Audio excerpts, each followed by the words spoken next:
This patient was referred to me 3 years ago, and here's the date, for endodontic treatment of tooth number 3.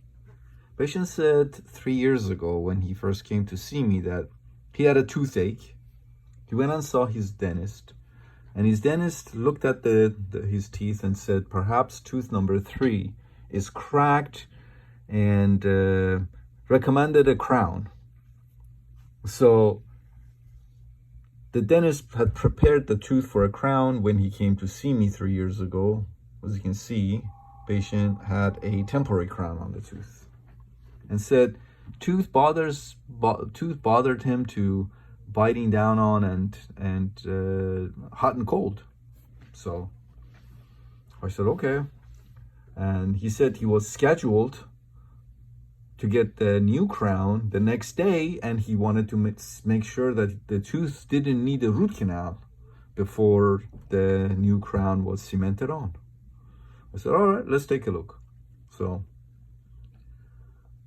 as I said, tooth, again, I saw him 3 years ago. And again, this is what I'm talking about is from 3 years ago. So, tooth had a temporary crown on it. The palatal wall of the temporary crown was missing. It was broken off, I guess, and was missing. I could see a crack, small crack, or perhaps maybe even consider a crease line in the palatal wall of the tooth.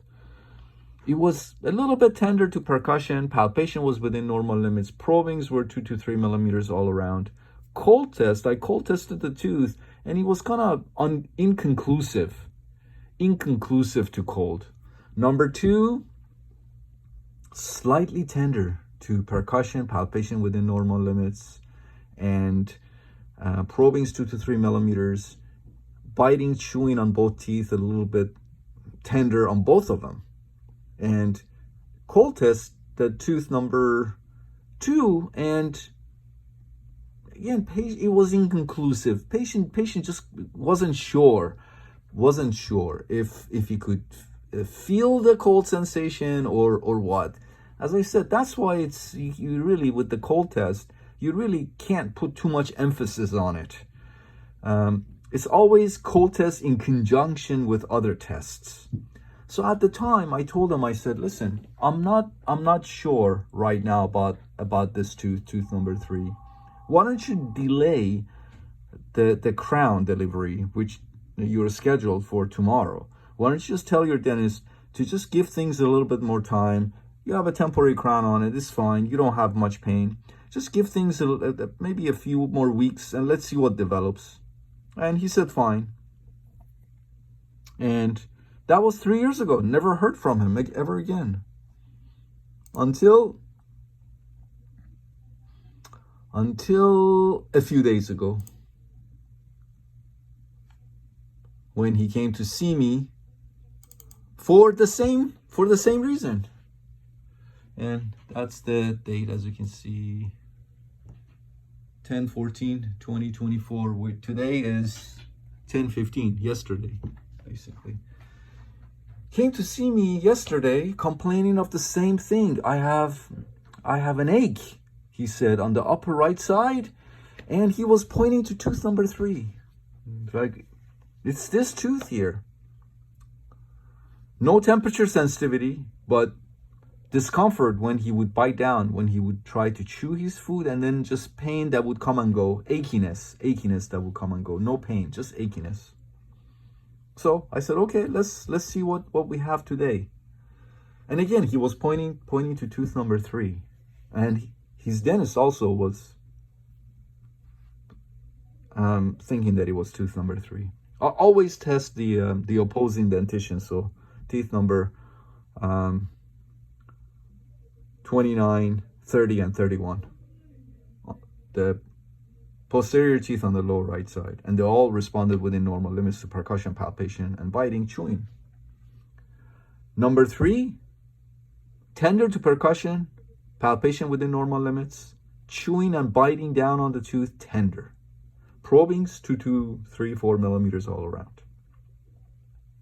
Cold test, again, inconclusive, but he did raise his hand and said he could feel the cold sensation. But then again, you know, I wasn't putting too much emphasis on the cold test. Now, tooth number 2, again, patient was pointing to tooth number 3 even 3 years ago when I saw him, and the dentist had tried to crown the tooth, did crown the tooth 3 years ago, thinking that it was tooth number 3. So, tooth number 2, very tender to percussion, palpation within normal limits, probing 2 to 3 millimeters, biting, chewing on the tooth, very tender, more so than tooth number 3. Cold tested the tooth,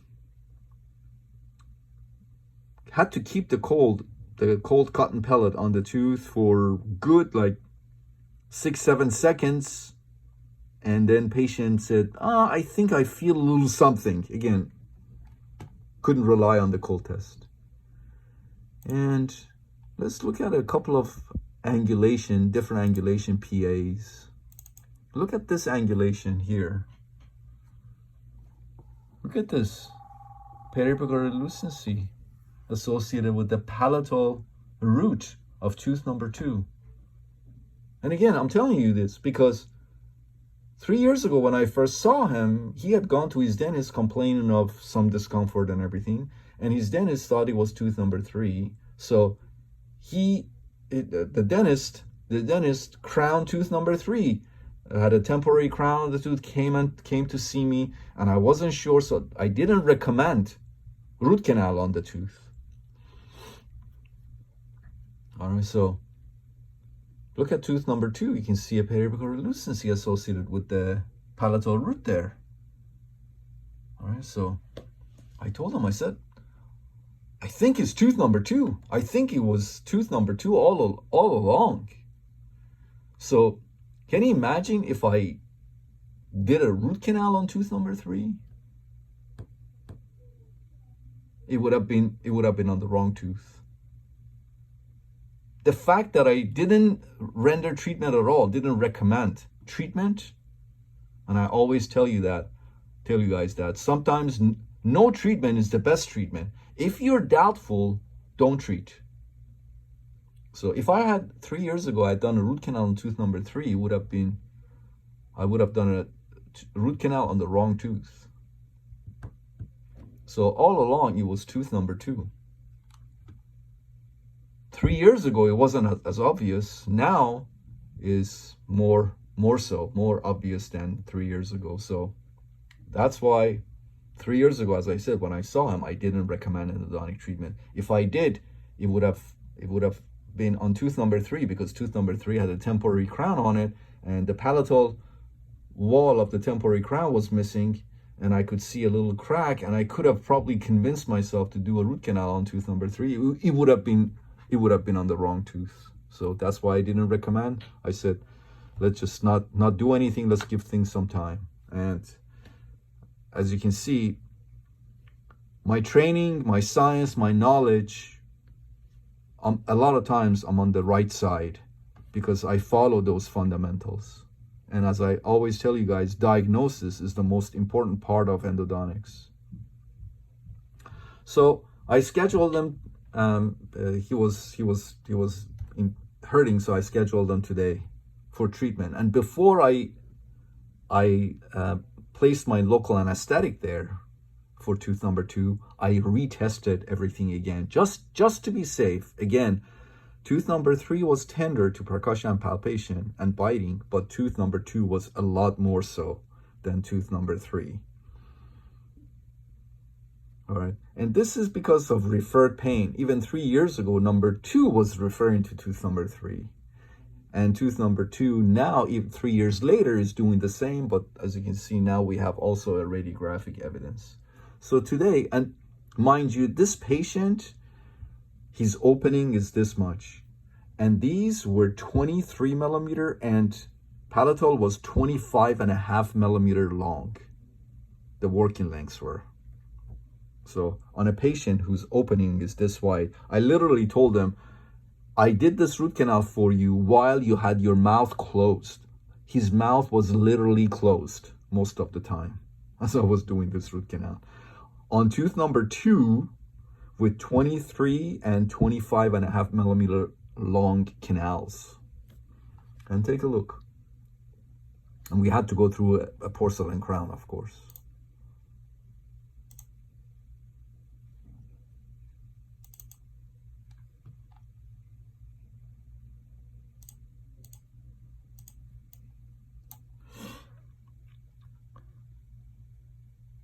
As you can see, everything went beautifully. You can see the periapical lucency clearer here. 23, 23, 25.5. As you can see, everything went beautifully. And I forgot to mention, when I made my endo access, there was literally no pulp left in the pulp chamber and the canals. Everything was basically gone. Necrotic, no pulp tissue left. It was all digested and metabolized by microorganisms.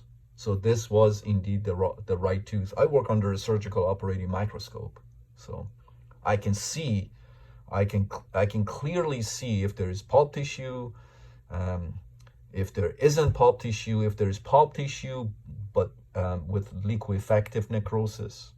In this case, there was nothing. There was nothing left in these canals. The microorganisms just metabolized the entire pulp tissue. All right, so we went ahead and temporized the tooth and referred the patient back to his dentist for the permanent restoration. I asked the patient to come back to see me in 6 months for a follow-up. So if he shows up, I will post that video for you guys also. But remember, proper diagnosis is the most important, the cornerstone of endodontics. Sometimes no treatment is the best treatment. And if you're not sure, do not treat. Just tell the patient. Be honest with your patients. You just tell them, I'm not sure, I don't know. Let's give things a little bit more time. Let's allow this to develop a little bit more, so we can if we want to recommend a treatment, that we are certain that that's the correct, the proper treatment for you. And patients usually understand. And I'm so glad that I didn't do a root canal on tooth number 3 3 years ago. It would have been the wrong tooth. It was tooth number 2 all along.